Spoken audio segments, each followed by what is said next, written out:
ఏంటిది ఇంతలేనుంది? ఎలక్షన్ బూతా కాదు, చౌకుటి పోనా కాదు, మరి క్యారెల్తో సహా నిలబడినారు. బత్తాకాయలు రత్తమ్మ తిరుగుబోతు ఇస్త్రీ షాపు. మగాళ్ళంతా బట్టలు తుక్కొని దాని ఇస్త్రీ కోసం లైన్లో నుంచున్నారు. రాజు నిన్ను బదలకండ ఉతుకుతా, రాతి బండకేసి రాస్తా. ఏంటి బాబు, ఎంత వ్యాపారస్తులైతే మాత్రం ఏ పెట్లో పెడితే ఆ పెట్లో ఏలెట్టకూడదు. ఏలెడితే డబ్బులు తాగడానికి ఇదేమన్నా గల్లా పెట్టా? నా ఇస్త్రీ పెట్టి ఏడితే సుర్రుమంటది, వాపు తగ్గడానికి వారం రోజులు పడుతుంది. ఇదిగో మే 5 కౌన్సిలర్లు సిగ్గిడిచి లైన్లో నిలబడుతున్నాం. ఈ బండి చుట్టూ తిరగలేం. మీరెవ్వరూ నా బండి చుట్టూ తిరగక్కర్లేదు.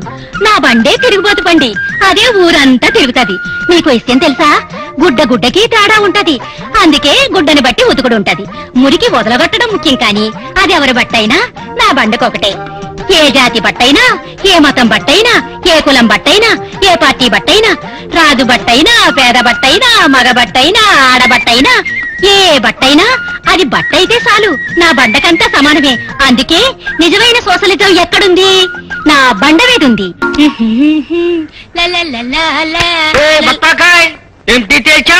ఏమిటో నీకు తెలిసేది? నా చొక్కా విషయం ఏం తేల్చావు? నా ప్యాంటు చొక్కా విషయం ఏం తేల్చావు? నేను అది తెలుసుకుందామని ఇక్కడ కూకున్నాను.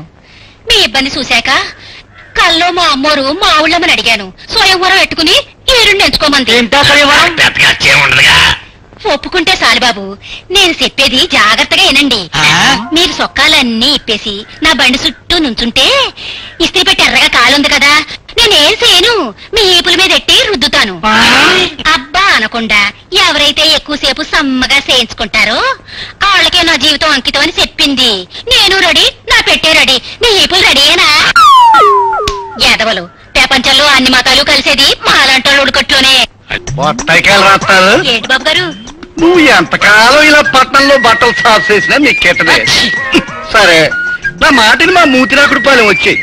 మంచి సెంటర్ చూసి బండి ఆపావనుకో, ఊరంతా నీ పెట్టి కిందే ఉంటది, డబ్బులన్నీ నీ బొడ్లోనే ఉంటాయి. నీ పెట్టే ఊరికి ప్రెసిడెంట్ అయిపోయినా ఆశ్చర్యం లేదే. పువ్వుల్లో పురుగుందా? మీరు పట్నం గురించి చెప్పేది నిజమే బాబు గారు. ఇక్కడ అందరూ మురికి బట్టలు కట్టుకోవటం, మళ్ళీ ఆటనే ఇస్త్రీ చేసుకోవటం, నలిపేసుకోవటం పేసరైపోయింది.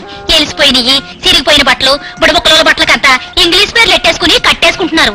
అందరూ నా ఇంటి పేరు చూసి వస్తున్నారు, కానీ నా ఇస్త్రీ పెట్టి చూసి ఎవ్వరు రావట్లేదు. ఒరే అయ్యగారు, రత్నం ఇస్త్రీ చేస్తుంటే బూ అదిన్నట్టుంటది. ఎందుకని కదలకుండా నిలబడరా చెప్తాను. అది చేతి పొట్రా, దానికి చాలా అనుభవం ఉండాలి. అందరికీ వస్తుంది. ఏట్రా పట్టణంలో తెల్లకాకు దొరుకుతున్నాయి. ఏంటో మీ నాన్న చేతగా నష్టపడుతుంది అనుకుంటున్నాడా? ఊరికి రెచ్చిపోతున్నాడు. ఉద్యోగం రావడం అంటే చింతపండు వ్యాపారం చేసినట్టు అనుకుంటున్నాడా? కాదు, ఈదులు అమ్మడ తిరగడం అనుకుంటున్నారు. చూడండి, ఈ ఇంటర్వ్యూలైనా మీకు ఉద్యోగం రాకపోతే మనం తిరిగి పల్లెటూరు వెళ్ళిపోతున్నాం. సరస్తే శబదం పడుతున్నావా? కాదు, మీ సామర్థ్యాన్ని నిరూపించుకోమంటున్నారు. రేపు ఉదయం మా నాన్నగారు వచ్చేసరికి మీకు ఉద్యోగం వచ్చి తీరాలి, లేదా మనం కూడా ఆయనతో పాటు వెళ్ళిపోతున్నాం. గుర్తుంచుకోండి. మీరు వచ్చేసరికి సామాన్లన్నీ సర్ది పెట్టి ఉంచుతాను.